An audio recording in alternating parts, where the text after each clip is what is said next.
Maintenant, Masashika et Alia parlent avec Kenzaki de ce qui s'est passé. Il leur informe que le sujet du débat du congrès scolaire sera la révision des professeurs pour accéder au conseil. Masashika sait déjà que cela le vise, car il n'a pas une bonne réputation auprès des professeurs. Kenzaki leur demande s'ils vont vraiment le faire, car ils ne pensent pas qu'ils y gagneront quelque chose.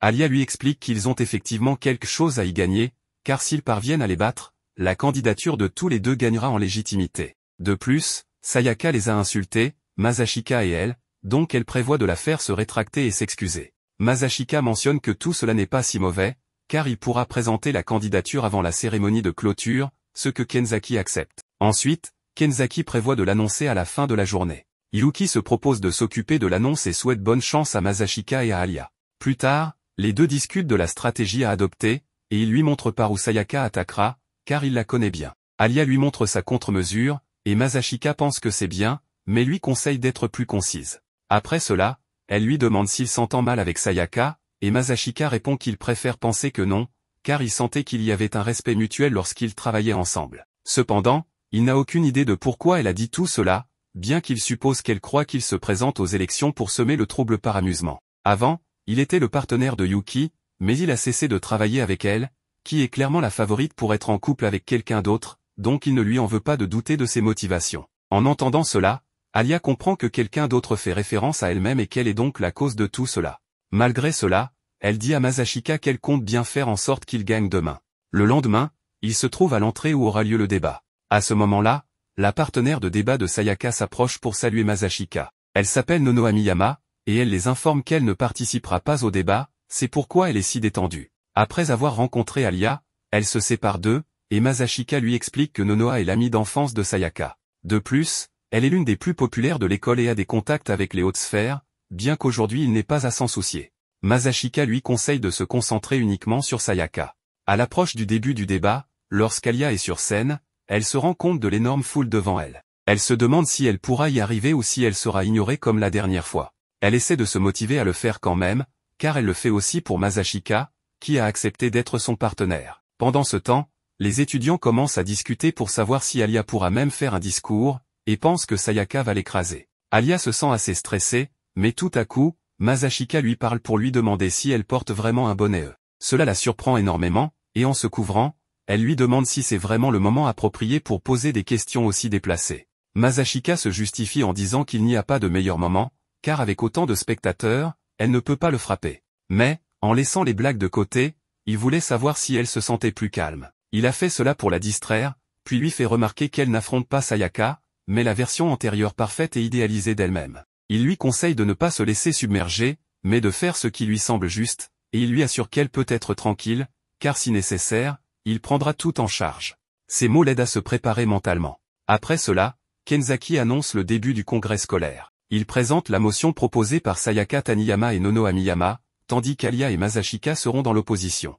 Le sujet du débat est la révision du corps professoral pour accéder au conseil. Lorsque Sayaka monte au podium, elle explique que, pour le moment, le président et le vice-président du conseil sont choisis par le personnel du conseil, mais en réalité, ils acceptent tous ceux qui se présentent. Une enquête auprès d'anciens membres du conseil a confirmé que cela s'est passé ainsi au cours des 3 dernières années. Masashika ne s'attendait pas à ce qu'elle ait collecté ces données, mais suppose que c'est l'œuvre de Nonoha. Sayaka poursuit en disant que le conseil doit être composé uniquement de quelques élus, et pense que tout le monde sera d'accord avec cela. Lorsqu'une personne entre au conseil, même s'il s'agit d'un mauvais élève, elle se retrouve au-dessus de la hiérarchie scolaire. Elle pose alors la question de savoir si cela ne dérange pas les autres élèves. Masashika admet que c'est bien joué de sa part, car elle a réussi à toucher un point sensible. Sayaka explique ensuite que c'est pourquoi elle propose l'approbation des professeurs comme prérequis pour faire partie du conseil, afin que seuls ceux qui sont réellement talentueux, selon les professeurs, puissent y entrer. Elle conclut son discours en demandant le soutien des étudiants pour créer un conseil scolaire exclusif qu'ils pourront respecter.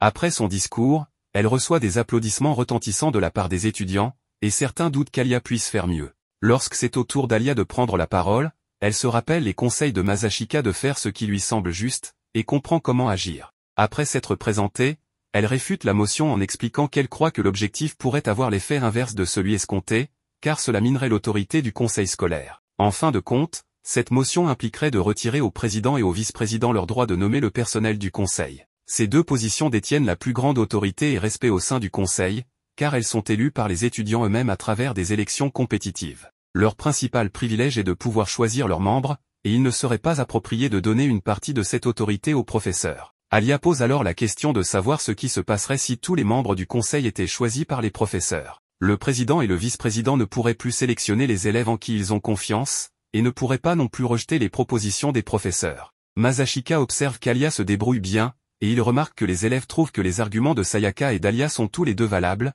ce qui divise les opinions.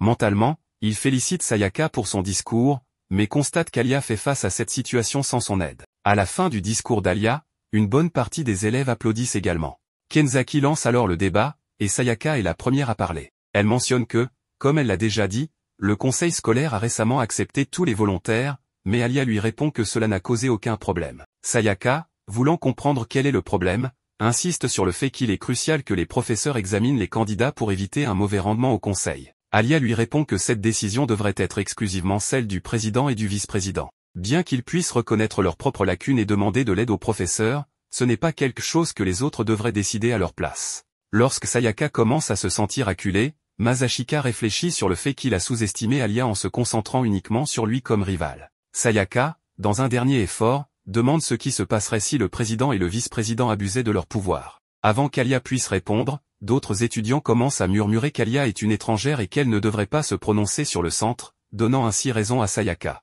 Masashika perçoit cela comme une stratégie préméditée de la part de Nonoha, car l'interruption fait perdre la concentration à Alia, qui oublie ce qu'elle allait dire et reste complètement désemparée. Alors que la pression commence à la submerger, Masashika intervient rapidement, lui donne une tape dans le dos et reconnaît son bon travail. Il se propose ensuite de prendre en charge le reste du débat. Masashika monte sur le podium et, avec son ton sarcastique habituel, mentionne que les cordes vocales d'Alia semblent ne pas supporter de parler autant parce qu'elle ne communique jamais avec les gens.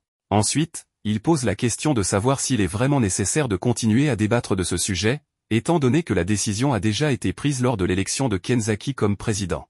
Masashika souligne comment Kenzaki, malgré ses débuts médiocres, a fourni des efforts et est devenu un bon candidat grâce au système actuel, qui permet à quiconque de présider le conseil. Avec cela, Masashika conclut et passe la parole à Kenzaki pour les déclarations finales. Kenzaki demande à Sayaka si elle est d'accord avec tout ce qui a été dit, mais elle, au lieu de répondre, quitte rapidement les lieux.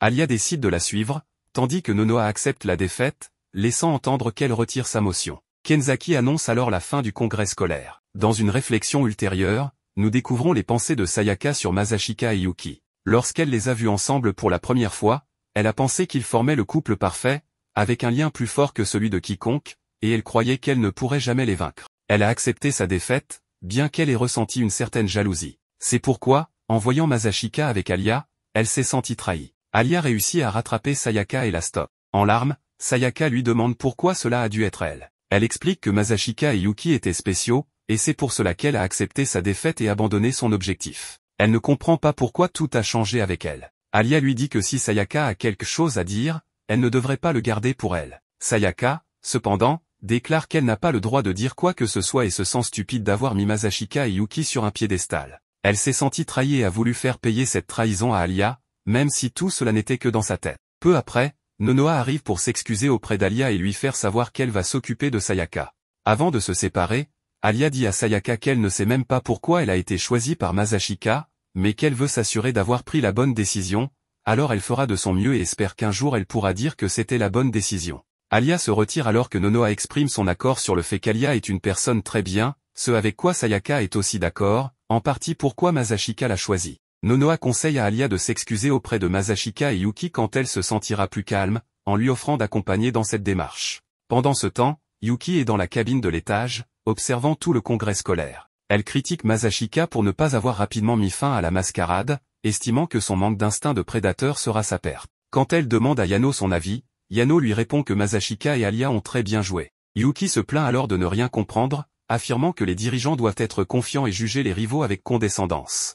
Elle conseille à Yano de se préparer davantage et s'interroge sur le fait que Yano a pris en charge le son et l'éclairage avec cette chaleur. À ce moment-là, Yano le questionne sur le fait que l'aura d'un boss final ne pourrait pas les faire perdre à la fin, ce qui fait que Yuki se tait et évite de donner son avis. Après cela, Alia explique à Masashika tout ce que Sayaka lui a dit et lui demande pourquoi il l'a choisi, elle plutôt que Yuki. Masashika lui explique qu'au départ, il a présenté Yuki car il ne se sentait pas capable de la refuser. Une partie de lui voulait l'aider dans ses activités, mais il pense que sa culpabilité a été le facteur principal de son choix. Il se sentait pris au piège par rapport à ceux qui travaillent pour leurs rêves, et il se dépréciait constamment. Il était connu comme le vice-président qui agissait dans l'ombre, mais en fin de compte, il ne voulait pas être sous les projecteurs. Cette fois-ci, il s'est présenté au poste de vice-président de son propre gré, car il voulait être son partenaire. Il n'a donc pas choisi entre Yuki et Alia, et espère qu'elle comprendra. Alia rit en disant qu'elle aimerait qu'il se fasse mieux comprendre. Masashika ne se laisse pas déranger par cela et lui retourne la question sur ses raisons de se présenter avec lui. Alia répond que le motif est simple et, en se rapprochant de lui, elle lui explique en russe. Après quelques secondes, Masashika feint de ne pas comprendre et lui demande ce que c'était. Alia se contente de rire et de s'éloigner, évitant de lui dire la vérité et lui indiquant qu'il devrait partir avant de quitter le bâtiment. Avant de partir, Alia lui demande ce qu'il en est de sa question sur la taille de sa poitrine. Cela rend Masashika nerveux et il répond simplement qu'une amie a mentionné qu'elle a un tour de poitrine. Alia lui dit alors en russe que c'est plus ou moins correct, laissant Masashika avec cette réponse dans la tête.